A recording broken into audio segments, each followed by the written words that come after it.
मुंबईमध्ये उद्या सकाळी मनसेची बैठक। आगामी निवडणुकांच्या पार्श्वभूमीवर बैठक। मनसेच्या शाखाध्यक्ष आणि उपशाखाध्यक्ष यांच्यासोबत बैठक।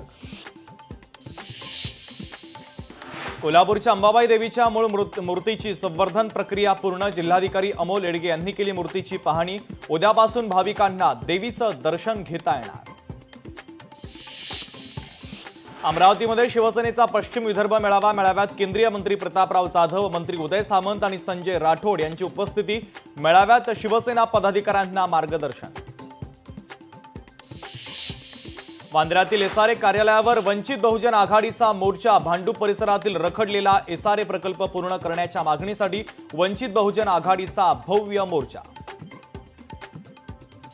वर्धा जिल्ह्यामध्ये मुसळधार पावसानं आर्वी शहराला नाल्याच्या पुरानं वेढलं। नाल्याला आलेल्या पुरानं रस्त्यावर पाणीच पाणी। अनेकांच्या घरात पुराचं पाणी शिरल्यानं मोठं नुकसान। तिकडे सोलापूर जिल्ह्यात देखील मुसळधार पावसानं तुळजापूर नाक्याजवळील ओढा ओव्हरफ्लो। सोलापूर धुळे महामार्गावर ओढ्याचं पाणी, वाहतूक विस्कळीत। भंडारा जिल्ह्यामध्ये पावसाचं आगमन। पावसानं धान्य उत्पादक शेतकऱ्यांना मोठा दिलासा, तर बऱ्याच प्रतीक्षेनंतर भंडाऱ्यात पावसाची हजेरी।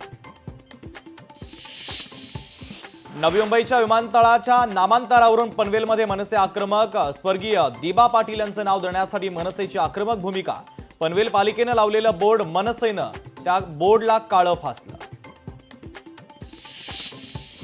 अकोला जिल्ह्यातील बुब पेट्रोल पंप येथे एका सरपंचाला बेदम मारहाण। मारहाणीचा संपूर्ण प्रकार सीसीटीव्ही कॅमेऱ्यामध्ये कैद। मारहाणीचं कारण अद्याप अस्पष्ट, तर या प्रकरणी पोलिसांमध्ये गुन्हा दाखल। मालेगाव उमराणेजवळ बसचा भीषण अपघात। चालकाला झोप लागल्यानं बसचा अपघात झाल्याची प्राथमिक माहिती। अपघातामध्ये 25 प्रवासी जखमी।